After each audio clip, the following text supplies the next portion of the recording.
ಅಟ್ಟಿ ಬಳಲಿದ ಶ್ರುತಿಗೆ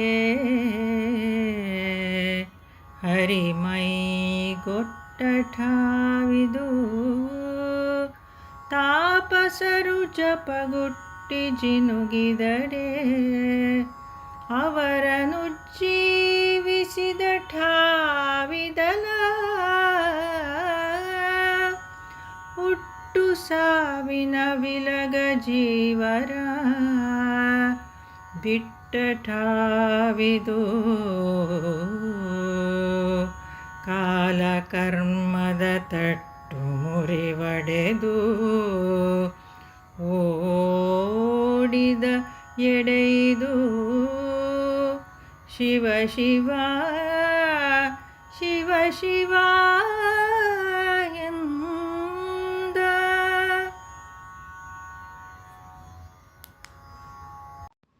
ಅರ್ಜುನ ದ್ವಾರಕಾ ನಗರವನ್ನು ಕಂಡಿದ್ದಾನೆ. ದ್ವಾರಕಾ ಪಟ್ಟಣವನ್ನು ನೋಡಿ ಅರ್ಜುನ ಹೇಗೆ ಭಾವುಕನಾಗ್ತಾನೆ, ಅವನ ಮನಸ್ಸಿನಲ್ಲಿ ಹೇಗೆ ಅನಿಸುತ್ತೆ. ಕುಮಾರವ್ಯಾಸ ಆ ಮನಸ್ಸಿನ ಭಾವನೆಗಳನ್ನು ಸೆರೆ ಹಿಡಿದಿದ್ದಾನೆ. ವೇದಗಳು ಹಿಂಬಾಲಿಸಿ ಭಗವಂತನನ್ನು ಅರಸಿ ಅರಸಿ ಸ್ತುತಿಸಿದಾಗ ದೊರೆತ ನಗರ ಈ ದ್ವಾರಕೆ. ತಪಸ್ವಿಗಳು ಅನುಷ್ಠಾನದಿಂದ ಜಪ ಮಾಡಿ ಮೊರೆ ಇಟ್ಟಾಗ ಪರಮಾತ್ಮ ನಮ್ಮನ್ನು ರಕ್ಷಣೆ ಮಾಡುವಂತ ಕೇಳಿದಾಗ ರಕ್ಷಣೆ ಕೊಟ್ಟಂಥ ಸ್ಥಳ ಈ ದ್ವಾರಕೆ. ಅಷ್ಟೇ ಯಾಕೆ, ಜನನ ಮರಣಗಳ ಜಂಜಾಟಗಳಿಂದ ಮೋಕ್ಷವನ್ನು ನೀಡುವಂಥ ಮೋಕ್ಷದಾಯಕ ನಗರ ದ್ವಾರಕೆ. ಇಲ್ಲಿ ಯಾವುದೇ ಕರ್ಮದ ಜಂಜಾಟವೇ ಇಲ್ಲ ಅಂತ ಹೇಳಿ, ಎಂಥ ಪುಣ್ಯದ ನಗರ ಅಂತ ಹೇಳಿ ಅರ್ಜುನ ಭಾವಿಸಿ ದ್ವಾರಕೆಯನ್ನು ಕಂಡು ಒಳಗೆ ಬರ್ತಿದ್ದಾನೆ. ಮತ್ತು ಇನ್ನೊಂದು ಒಂದು ಮಾಹಿತಿ ಹೇಳ್ಕೋಬೇಕು ಅನ್ನಿಸ್ತು ಹೀಗೆ ಓದ್ತಿದ್ದಾಗ ನಿಮ್ಮ ಗಮನಕ್ಕೆ. ನೀವೆಲ್ಲ ಮೊದಲಿಂದ ಚಿಕ್ಕ ವಿದ್ಯಾಭ್ಯಾಸದಿಂದ ಓದಿರುವಂಥದ್ದು ಭಾರತದಲ್ಲಿ ಸಿಕ್ಕಂಥ ಅತಿ ಹಳೆಯ ನಾಗರಿಕತೆ ಸಿಕ್ಕ ಅವಶೇಷಗಳ ಪ್ರಕಾರ ಹರಪ್ಪ ಮತ್ತು ಮೆಹೆಂಜೋದಾರೋ ಅಂತ ಹೇಳ್ತಾರೆ ಅಲ್ವಾ. ಆಗಿನ ಕಾಲದಲ್ಲಿ ತುಂಬ ವೆಲ್ ಇರಿಗೇಷನ್ ಸಿಸ್ಟಮ್ ಇತ್ತು. ಅಲ್ಲಿ ಸಿಕ್ಕಂಥ ಒಂದು ಏನಂತಾರೆ ಅದಕ್ಕೆ, ಮಡಿಕೆಯ ಚೂರುಗಳಾಗುವುದು, ಆ ಗೋಡೆಗಳ ಬಣ್ಣ ಎಲ್ಲವನ್ನ ಸೆರೆ ಹಿಡಿದು ಸಾಕ್ಷ್ಯಾಧಾರಗಳಿಂದ ಹೇಳಿದ್ದಿದ್ದು. ಆದರೆ ಇತ್ತೀಚೆಗೆ ಸ್ನೇಹಿತರೆ, ದ್ವಾರಕ ಮುಖ್ಯವಾಗಿ ಬೇಟ್ ದ್ವಾರಕ ಅಂತಂತ ಅಲೋಕ್ ತ್ರಿಪಾಠಿ ಅಂತ ಇವರು ಒಬ್ಬ ಅಂಡರ್ ವಾಟರ್ ಆರ್ಕಿಯಾಲಜಿಸ್ಟ್, ಇವರು ಮತ್ತು ಇವರ ತಂಡ ಮತ್ತೊಮ್ಮೆ ಬೇಟ್ ದ್ವಾರಕೆಯನ್ನ ಎಕ್ಸ್ಕವೇಷನ್ ಮಾಡಿದೆ. ಅಂದರೆ ಸಮುದ್ರದ ಅಡಿಯಲ್ಲಿ ಹೋಗಿ ದ್ವಾರಕೆ ಪಟ್ಟಣ ನಿಜವಾಗಿ ಇದ್ದದ್ದಾದ್ರೆ ಅವಶೇಷಗಳು ಸಿಗಬೇಕಲ್ಲ, ಆ ಅವಶೇಷಗಳು ಸಿಕ್ಕಿದ್ರೆ ಎಷ್ಟು ವರ್ಷದವು, ಅನೇಕ ಪ್ರಶ್ನೆಗಳಿಗೆ ತುಂಬ ಸಾಕ್ಷಿ ಆಧಾರಗಳ ಮುಖಾಂತರ ಉತ್ತರವನ್ನು ಹೇಳಿದ್ದಾರೆ ಸ್ನೇಹಿತರೆ. ಆ ಉತ್ತರ ನಿಜವಾಗಿ ಮೈ ಜುಮ್ ಅನ್ಸುತ್ತೆ. ನೀವು ದಯವಿಟ್ಟು ಬೇಕಾದರೆ Dwarka under water mystery explained ಅಂತ ಒಂದು ಪಾಡ್ಕಾಸ್ಟ್ ಇದೆ, BBC ಅವರು ಮಾಡಿರುವಂಥದ್ದು. ಬಹಳ ಮಾಹಿತಿ ಬರುತ್ತೆ. ನಮ್ಮ ಭಾರತೀಯ ಸನಾತನ ಮಹಾಭಾರತ ರಾಮಾಯಣವನ್ನು ಮೈಥಾಲಜಿ ಅಂತ ಹೇಳೋ ಬಾಯಿಗಳಿಗೆ ಕೆಪಾಳ ಮೋಕ್ಷ ಹೊಡೆದಂಗಾಗುತ್ತೆ. ಎಲ್ಲ ಸಾಕ್ಷಿ ಆಧಾರ ಹೇಳಿದ್ದಾರೆ. ಎಷ್ಟು ಈ ಸಾಕ್ಷಿಗಳು ಬೆರಗು ಮಾಡಿವೆ ಅಂತಂತಂದ್ರೆ ನೋಡಿ, 2000 ವರ್ಷದ ಹಿಂದಿನ ನಾಗರಿಕತೆ ಹರಪ್ಪ ಮೊಹೆಂಜೊದಾರ.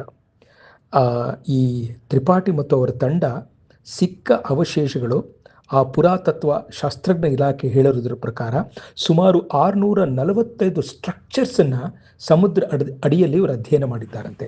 ಏನು ಸಿಕ್ಕಿದೆ ಅವರಿಗೆ? ದೊಡ್ಡದಾದ ತೊಟ್ಟಿಗಳು, ದೊಡ್ಡ ಸ್ತಂಭಗಳು, ಅಲ್ಲೂ ಕೂಡ ಅನೇಕ ಮಡಿಕೆಯ ಒಂದು ತ್ರಿಕೋಣಾಕಾರದ ವಸ್ತುಗಳು ಅನೇಕ ಹೇಳಿದ್ದಾರೆ. ಅವ್ರು ಹೇಳಿ ಅದನ್ನ ಕಾರ್ಬನ್ ಡೇಟಿಂಗ್ ಮಾಡಿ ಇದು ಕನಿಷ್ಠ ಪಕ್ಷ 3500 ವರ್ಷಗಳು ಮೀರಿದ್ದಿವು ಅಂತ ಹೇಳ್ತಾರೆ. ಈ ಕೃಷ್ಣನ ಅವಸಾನವಾದ ಮೇಲೆ ಇಡೀ ದ್ವಾರಕೆ ಮುಳುಗುತ್ತು ಅಂತ ಭಾಗವತದಲ್ಲಿ ಬರುತ್ತೆ. ಭಾಗವತದಲ್ಲಿ ದ್ವಾರಕೆ, ಆ ಚಿನ್ನದ ನಗರ ಹೇಗಿತ್ತು ಅಂತ ತುಂಬ ಚೆನ್ನಾಗಿ ವರ್ಣನೆ ಮಾಡಿದ್ದಾರೆ.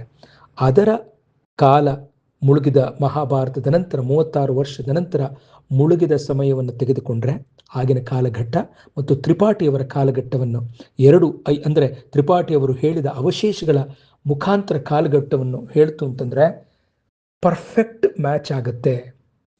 ಸಂಪೂರ್ಣವಾಗಿ 100% ಹೋಲಿಕೆ ಆಗುತ್ತೆ ಅಂತ ಹೇಳಿ ಇಲ್ಲಿ ಕೃಷ್ಣನ ನಗರ ಇತ್ತು ಅಂತ ಹೇಳಿ ಮತ್ತೊಮ್ಮೆ ನಮ್ಮ ಸನಾತನದ ಕುರುಹನ್ನ ಸಾಕ್ಷ್ಯಾಧಾರಗಳ ಸಮೇತ ಎತ್ತಿ ಹಿಡಿದಿರೋದು ಬಹಳ ಖುಷಿಯಾಗುತ್ತೆ.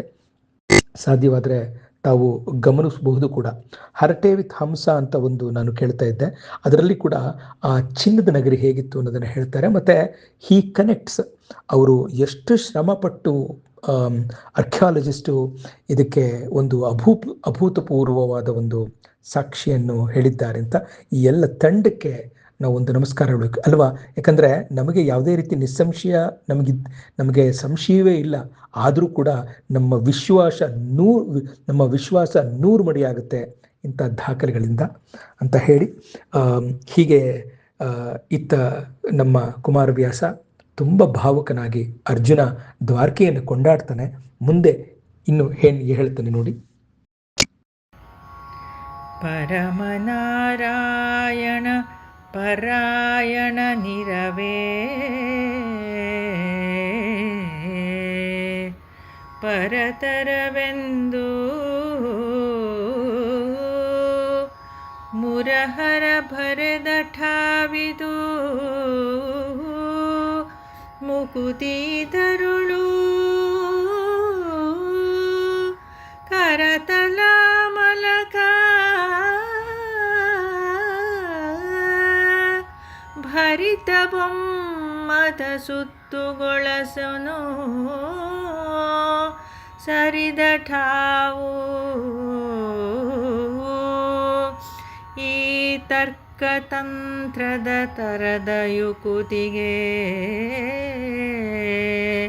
ತೊಳಸುಗೊಳ್ಳದ ಠಾವಲ ಎಂದ.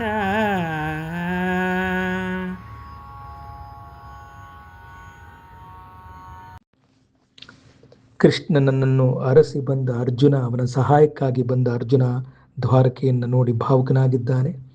ಇನ್ನು ಅವನಲ್ಲಿ ಪರಮಾತ್ಮವನ್ನು ಒಲಿಸ್ಕೊಳ್ಬೇಕು ಅಂತಂದರೆ ಇದಕ್ಕಿಂತ ಮೋಕ್ಷದಾಯಕ ನಗರ ಬೇಕೆ ಅಂತ ಹೇಳಿ ದ್ವಾರಕೆಯನ್ನು ಹೊಗಳುತ್ತಾ ಬರ್ತಿದ್ದಾನೆ. ಇಲ್ಲಿ ಶ್ರೇಷ್ಠನಾದ ನಾರಾಯಣನ ಭಕ್ತನಿರುವ ಸ್ಥಳವಲ್ವೇ ಇದು ಅಂತ ಹೇಳಿ ಕೃಷ್ಣನೇ ಹೇಳಿದ್ದಾನಲ್ವೇ ಅಂತ ಹೇಳ್ತಿದ್ದಾನೆ. ಮುಕ್ತಿ ಇಲ್ಲಿ ಬೇಕು ಅಂತ ಬಂತು ಅಂತಂದರೆ ಅನುಷ್ಠಾನದಿಂದ ನಾವು ಪ್ರಾರ್ಥನೆ ಮಾಡಿತು ಅಂತಂದರೆ ಖಂಡಿತವಾಗಿ ಭಗವಂತನನ್ನು ಒಲಿಸ್ಕೊಳ್ಳುವ ಸ್ಥಳವೇ ಈ ದ್ವಾರಕೆ ಅಂತ ಹೊಗಳುತ್ತಾ ಮುಂದೆ ಹೋಗ್ತಿದ್ದಾನೆ. ಮುಂದೆ